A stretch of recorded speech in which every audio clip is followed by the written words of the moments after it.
The smart lock clicked open at 2:17 a.m., and I knew my marriage was over. I'd been sitting in my workshop for 3 hours, pretending to fix the garage door opener while actually dismantling a perfectly good deadbolt. Funny how you find productive ways to channel rage when your wife thinks you're sleeping upstairs like a fool. The craftsman screwdriver felt solid in my hands, more solid than anything in my life had felt for months. Before we dive deeper into this story, I have one small request. Please subscribe, drop a like, comment, and hit that hype button to boost this channel so more people can discover these incredible Reddit stories. Lila's heels clicked across our Italian marble foyer, each step echoing through the house like gunshots. She was trying to be quiet, but stealth had never been her strong suit. Neither had honesty, apparently. I set down the screwdriver and walked through the connecting door into our kitchen. She stood frozen by the Sub-Zero refrigerator, still wearing that black dress I'd bought her for our anniversary. The one she'd claimed was too fancy for tonight's work dinner. "Didn't expect me?" I asked, leaning against the doorframe. She spun around, her face cycling through surprise, guilt, and finally settling on defiance. "You're supposed to be in Boston. Trip got canceled." I pulled out my phone and set it on the granite countertop. "So did your privacy." The color drained from her perfectly made-up face. Even at 2 a.m, after whatever she'd been doing, Lila looked like she'd stepped out of a magazine. It was one of the things that had attracted me to her 8 years ago. Now it just made me sick. "What are you talking about, Eli?" "I'm talking about the GPS tracker on your car that says you spent the evening at Gavin Knox's lake house." I scrolled through my phone, showing her the little blue dot that had betrayed her. "I'm talking about the credit card charges at Romano's. You know, that restaurant you said you'd never eat at because the portions were too small, and I'm especially talking about this." I held up a hotel key card, the kind with the magnetic strip that leaves traces in your purse when you're too careless to throw it away. Lila's mouth opened and closed like a fish. "You went through my purse?" "I went through everything." The words came out calm, controlled. I'd had 3 hours to practice this conversation. "Your laptop, your phone bills, your credit card statements. Amazing what you can accomplish when your wife thinks you're too stupid to notice she's screwing your former best friend." She tried the gaslighting approach first. They always do. "You're being paranoid. You're imagining things." "Am I imagining the text messages?" I pulled up the screenshots I'd taken from her phone the night before. "Let me read you a few highlights. Can't wait to feel you inside me again. That's from last Tuesday. Eli's working late. Come over now. Wednesday. Should I continue?" The defiance cracked. Lila sank onto one of our bar stools, her designer purse sliding to the floor. "How long have you known?" 6 weeks. I'd actually suspected for 3 months, but I wanted to see how deep the lie went. "Long enough to change the locks, transfer our joint accounts, and have a very interesting conversation with my lawyer." Her head snapped up. "You can't do that. Half of everything is mine." "Half of everything we built together is yours," I corrected. "But you see, the house is in my name. The business is in my name. And adultery is still grounds for divorce in Massachusetts, especially when you're planning to steal from your husband's company." I'd found those emails too. Lila and Gavin had been discussing ways to undermine my construction business, to drive clients toward his firm. They'd even talked about sabotaging job sites to make me look incompetent. "Gavin said you'd never find out," she whispered. "Gavin said a lot of things, apparently. Like how I was holding you back from your true potential. How you deserved better than a blue-collar nobody who got lucky with a construction company." I picked up her purse and held it out to her. "Well, congratulations. You're about to get exactly what you deserve." She stood up, some of her old fire returning. "You can't throw me out of my own house." "Watch me." I walked to the front door and opened it. "Your car's in the driveway. I suggest you drive it to Gavin's place and see if he's as excited to see you when you're homeless as he was when you were married to someone else." This isn't over, Eli. You're right, it's not. I smiled, and something in my expression made her step backward. It's just getting started. After she left, I poured myself 3 fingers of the Macallan she'd bought me for Christmas, back when she was still pretending to love me, and returned to my workshop. The deadbolt lay in pieces across my workbench, its components spread out like the remnants of my marriage. But unlike my marriage, I could put the lock back together. And when I did, it would be stronger than before. I had work to do. Harriet Moss had been running my construction company's office for 12 years, which meant she knew where all the bodies were buried. Literally, in some cases, we'd done foundation work for half the cemeteries in Essex County. She was waiting for me when I arrived at Parish Construction the next morning, coffee already brewed, invoices sorted, and a look on her weathered face that said she knew exactly why I looked like I'd been hit by a truck. "She finally did it, didn't she?" Harriet asked, not looking up from her computer screen. "Did what?" "Don't play dumb with me, Eli Parish.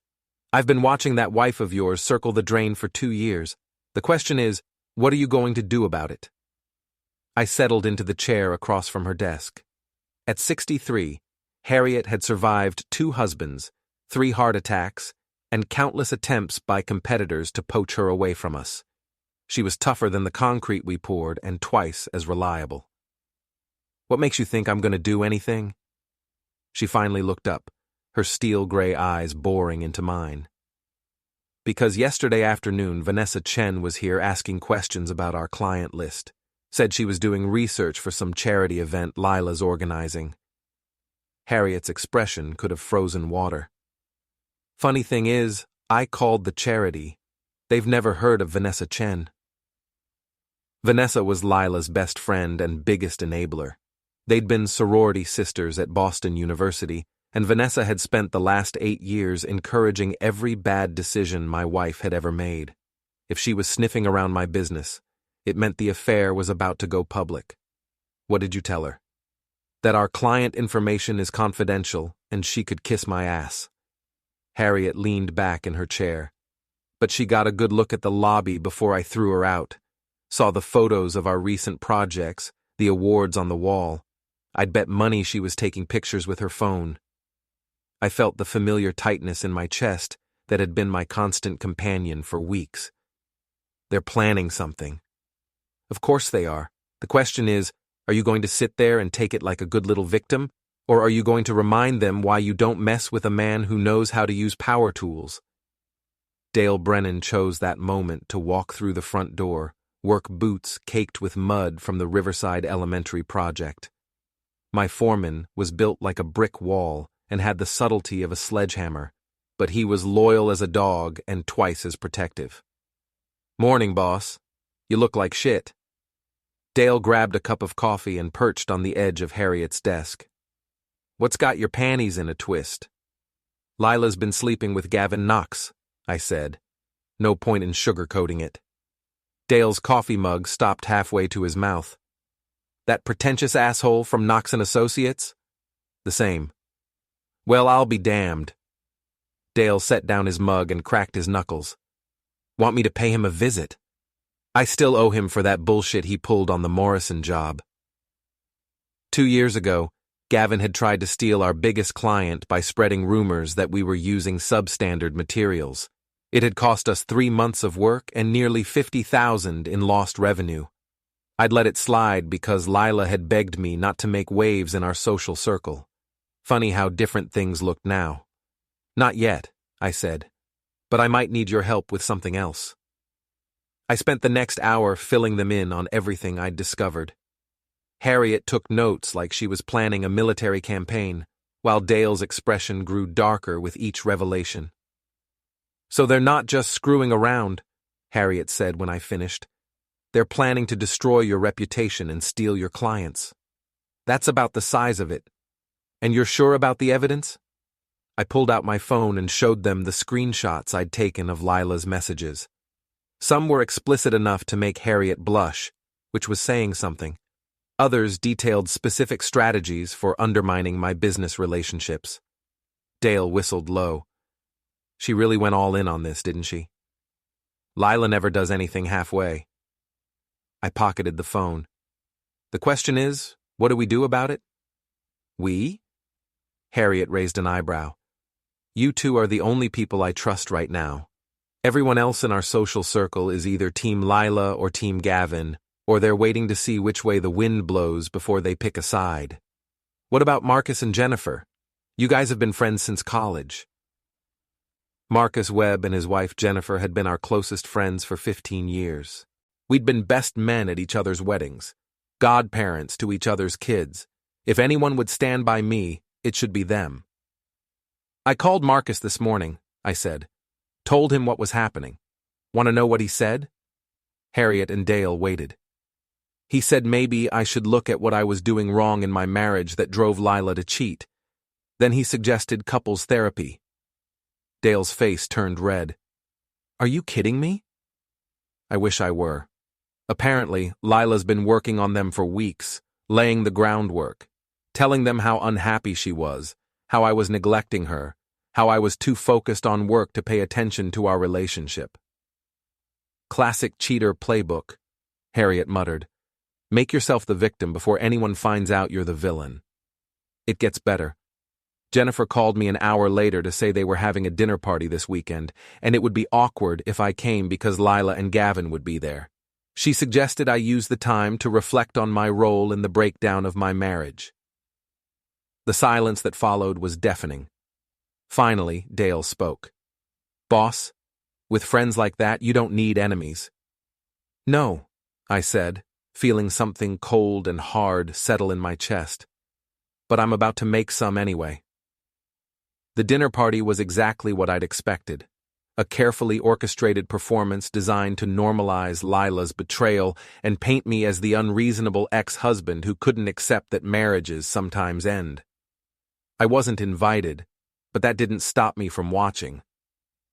Marcus and Jennifer Webb lived in a colonial mansion in the historic district, the kind of house that screamed old money and good breeding. I'd helped Marcus renovate the kitchen 2 years ago, which meant I knew about the blind spot in their security cameras and the spare key hidden under the fake rock by the garden shed. I didn't break in. I'm not a criminal. But I did use the key to retrieve the power washer I'd left in their garage after the renovation, and while I was there, I happened to notice that their kitchen window provided an excellent view of the dining room. The guest list was a who's who of our former social circle. Tom and Susan Bradley, both doctors at Mass General, David and Rachel Morrison, who owned the biggest real estate firm in town, Paul Chen, Vanessa's husband, who looked about as thrilled to be there as I would have been. And of course, the guests of honor, my wife and my former best friend, sitting side by side like they belonged together. Gavin Knox had always been the golden boy, Harvard MBA, family money, the kind of effortless charm that opened doors and loosened purse strings.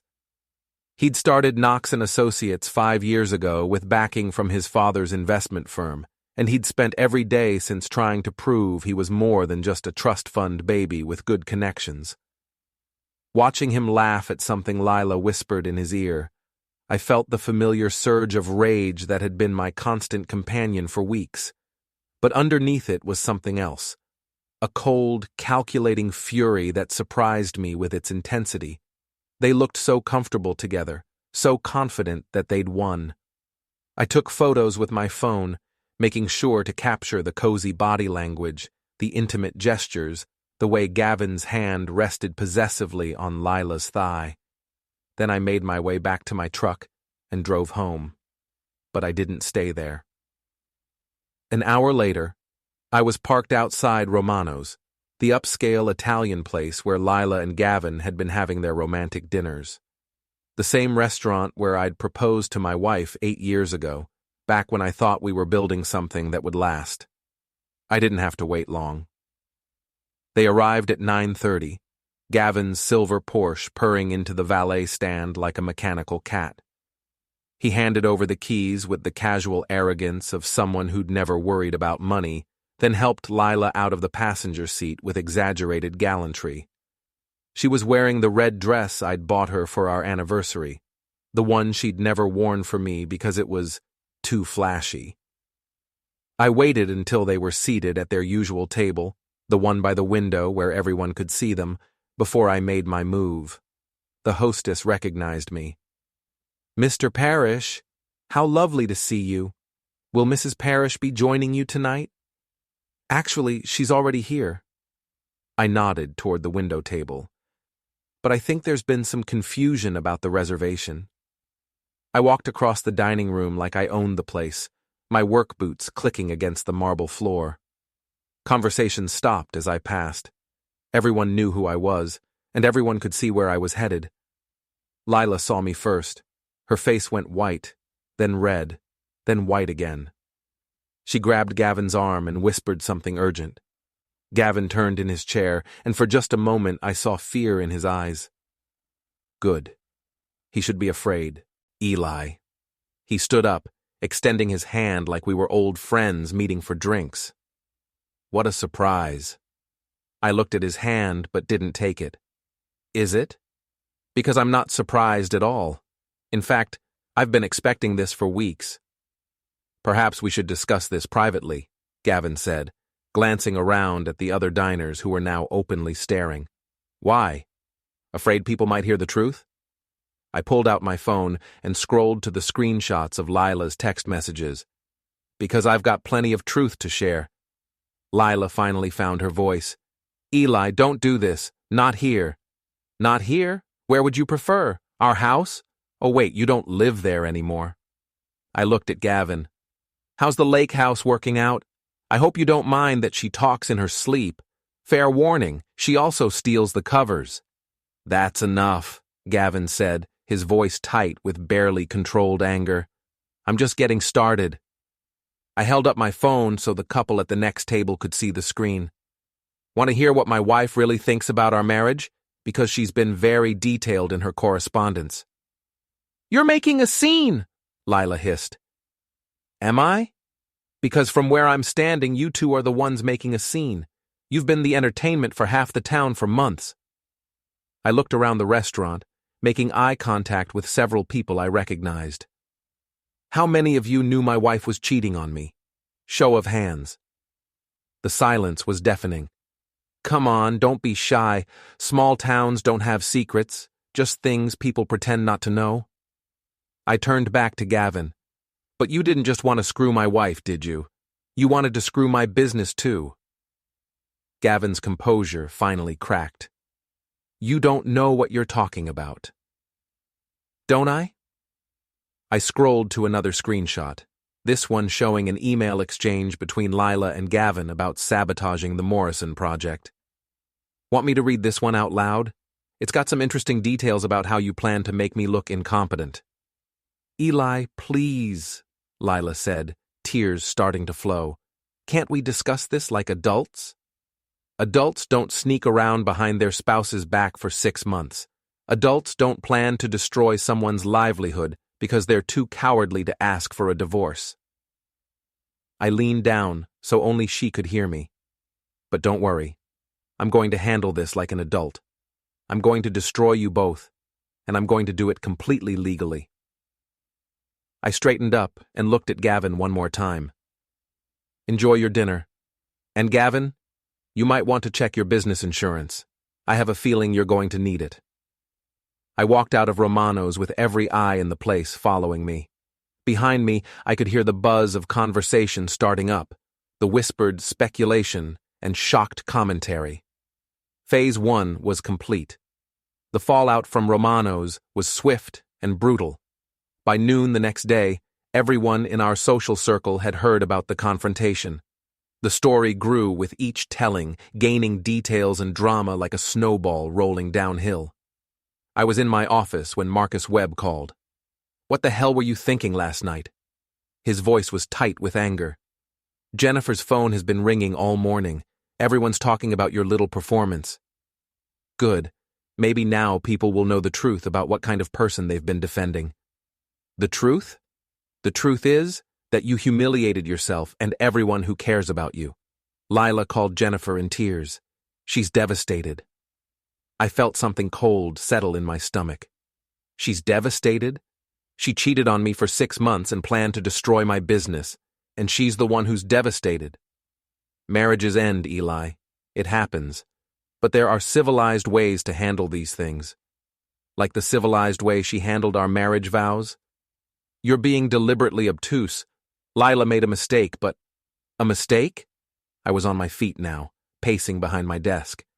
A mistake is forgetting to pick up milk on the way home. This was a calculated betrayal that went on for half a year. Look, I know you're hurt, but you need to think about how this affects everyone else. Our whole group is being torn apart because you can't handle your personal problems like an adult. The words hit me like a physical blow. Our group? Marcus, she cheated on me. With my former best friend. And your biggest concern is how it affects the dinner party guest list? That's not what I meant, and you know it. No, I think that's exactly what you meant. It's inconvenient for you that your friends are getting divorced. It's awkward for Jennifer that she can't invite us both to the same parties anymore. So instead of supporting the friend who got betrayed, you're supporting the cheaters because it's easier. Eli, I'm not done. You want to know what's really devastating? It's finding out that the people you thought were your friends care more about their social calendar than they do about right and wrong. I hung up before he could respond. The next call came an hour later. Tom Bradley, calling to check in and see how I was doing. We're all worried about you, Eli. This isn't like you. What isn't like me? Standing up for myself? Making scenes in public places, threatening people. Jennifer said you were acting completely unhinged last night. Jennifer wasn't there. She heard about it from Susan Morrison, who was having dinner with her husband when you confronted Lila and Gavin. I closed my eyes. The telephone game had begun, and with each retelling, I was becoming more and more the villain of the story. What exactly did Susan say happened? That you stormed into Romano's, screamed at Lila in front of the entire restaurant, and threatened to destroy Gavin's business. She said people were scared you might become violent. I never raised my voice. I never threatened violence. I showed them evidence that my wife was cheating and planning to sabotage my company. Evidence that you obtained by violating her privacy. She's my wife, Tom. Was my wife. And she was using our shared credit cards to pay for her affair. Look, I'm not saying what Lila did was right, but you're handling this all wrong.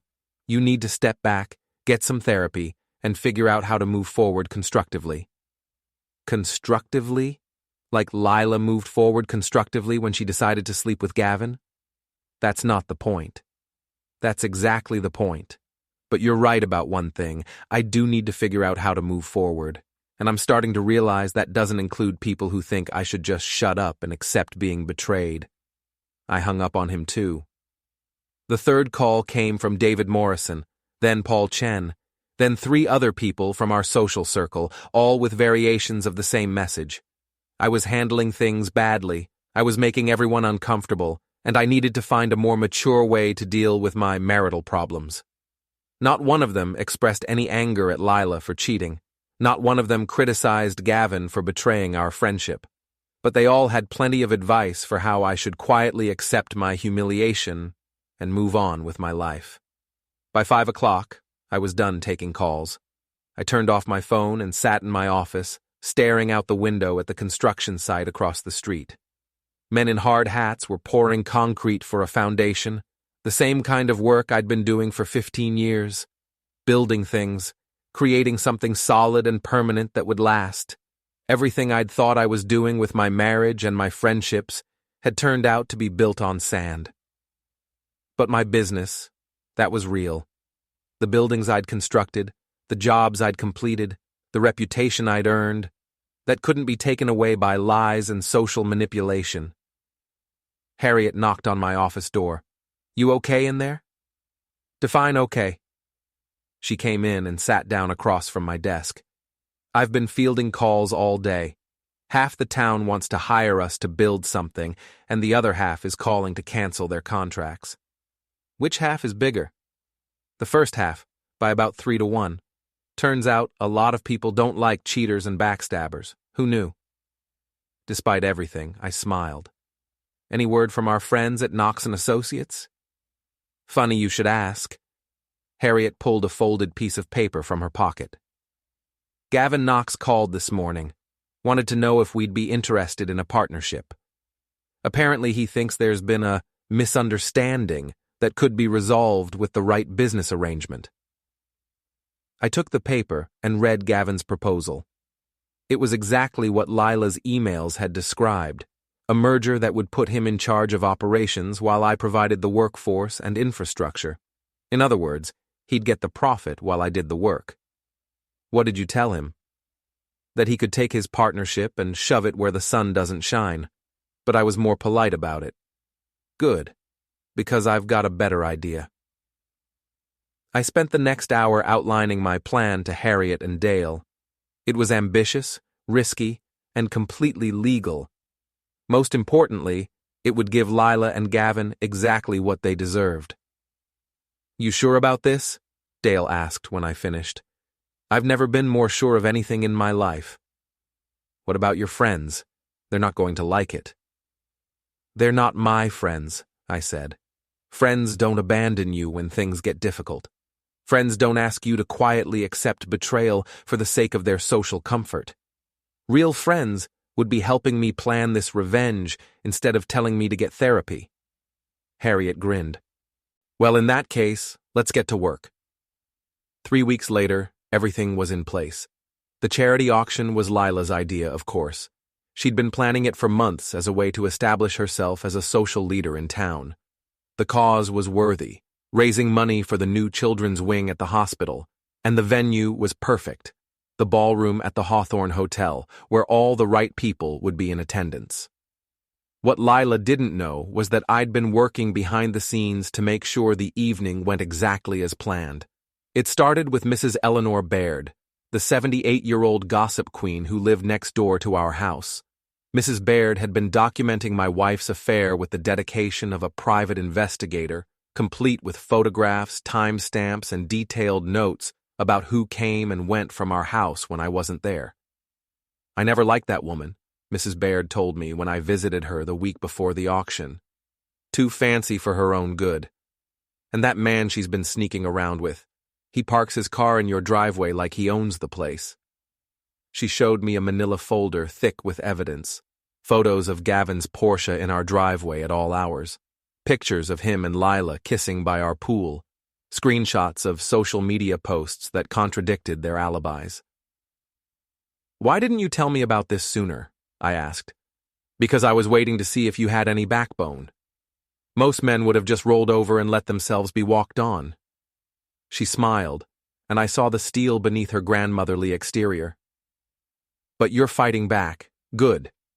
I hate bullies. The second piece of the puzzle was Vanessa Chen. Lila's best friend had been getting cold feet about the affair, especially after Paul threatened to divorce her if she kept enabling Lila's behavior. It didn't take much to flip her. A quiet conversation about how Lila had been planning to throw her under the bus if the affair came out, backed up by screenshots of text messages where Lila called Vanessa pathetic and desperate for attention. She really wrote that about me? Vanessa asked, staring at my phone screen. She wrote a lot of things about a lot of people. Want to see what she said about your husband? By the time I finished showing Vanessa the evidence, she was ready to burn Lila's life to the ground. Hell hath no fury like a best friend scorned. The third piece was the easiest, Gavin's business records. It turns out that when you're stealing clients and sabotaging competitors, you leave a paper trail, especially when you're arrogant enough to think you'll never get caught. I'd hired a forensic accountant to go through Knox & Associates' public filings. What she found was a pattern of bid manipulation, client poaching, and financial irregularities that would make the state licensing board very interested in having a conversation with Mr. Knox. But I wasn't going to turn him in to the authorities. That would be too easy, too clean. I had something much more satisfying in mind. The charity auction was packed. 200 of the town's most prominent citizens, all dressed in their finest clothes and ready to spend money for a good cause. Lila looked radiant in a silver gown that probably cost more than most people made in a month. She was in her element, working the room like the social butterfly she'd always wanted to be. Gavin was there too, playing the role of the successful businessman supporting local charity. He'd even donated one of the auction items, a weekend at his lake house, the same place where he'd been screwing my wife for the past 6 months. I watched them from across the room, noting how comfortable they looked together, how naturally they fell into the rhythm of a couple. They'd been practicing this performance for months, playing house while I worked 60-hour weeks to build the life they were now enjoying. The auction began at 8 o'clock. I waded through the first dozen items, artwork, jewelry, vacation packages, before I made my move. "Ladies and gentlemen," I said, standing up from my table near the back of the room. "Before we continue, I'd like to make a special presentation." The auctioneer looked confused, but he stepped aside as I walked to the front of the ballroom. A murmur went through the crowd. This wasn't part of the program. "Many of you know me as Eli Parish from Parish Construction. You might not know that my wife Lila has been working very hard to make tonight a success." I smiled at her across the room. She was staring at me with undisguised horror. In fact, she's been working so hard that she's barely had time for our marriage. The murmur grew louder. People were starting to realize this wasn't going to be a standard thank you speech. But I'm not here to talk about my marriage. I'm here to talk about integrity, about trust, about what happens when people think they can lie and cheat and steal without consequences. I pulled out my phone and connected it to the ballroom's audio-visual system. The large screens around the room flickered to life, showing the first slide of my presentation. "This is a text message my wife sent to Gavin Knox 3 months ago." Lila's words appeared on the screens, 40 feet tall and impossible to ignore. "Can't wait to feel you inside me again. Eli's working late. Come over now." The reaction was immediate and explosive. Gasps, shocked whispers, the scrape of chairs as people turned to stare at Lila and Gavin. Someone's wine glass shattered on the floor. "But the affair is just the beginning," I continued, advancing to the next slide, because Lila and Gavin weren't content to just betray our friendship and my marriage. They also decided to destroy my business.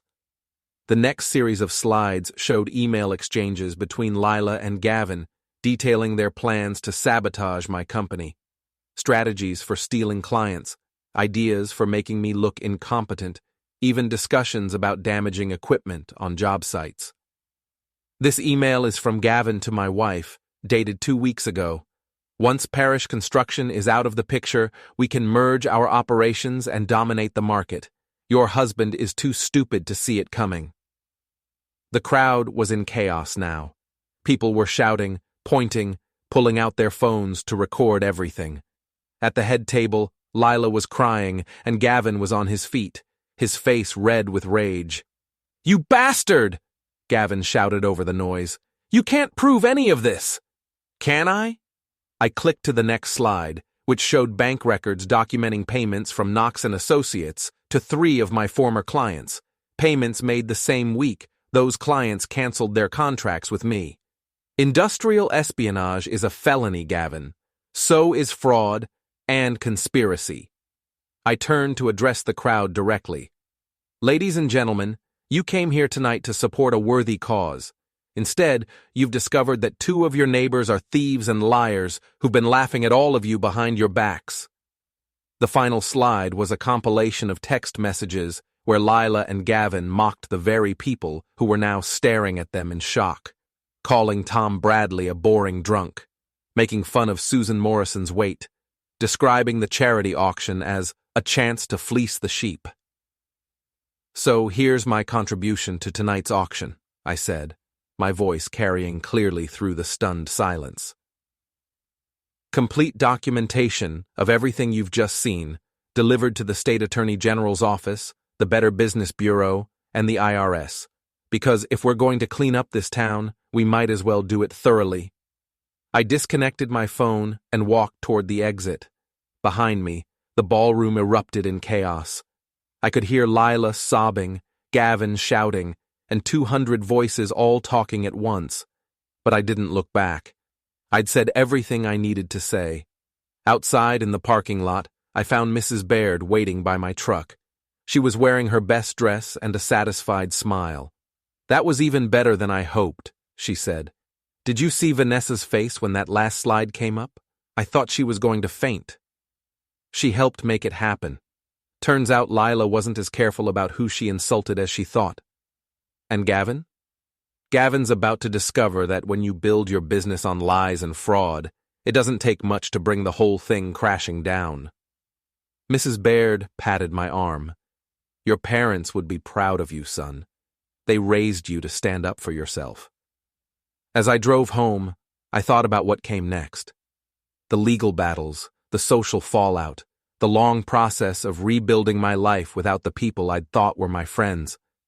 But for the first time in months, I felt like myself again.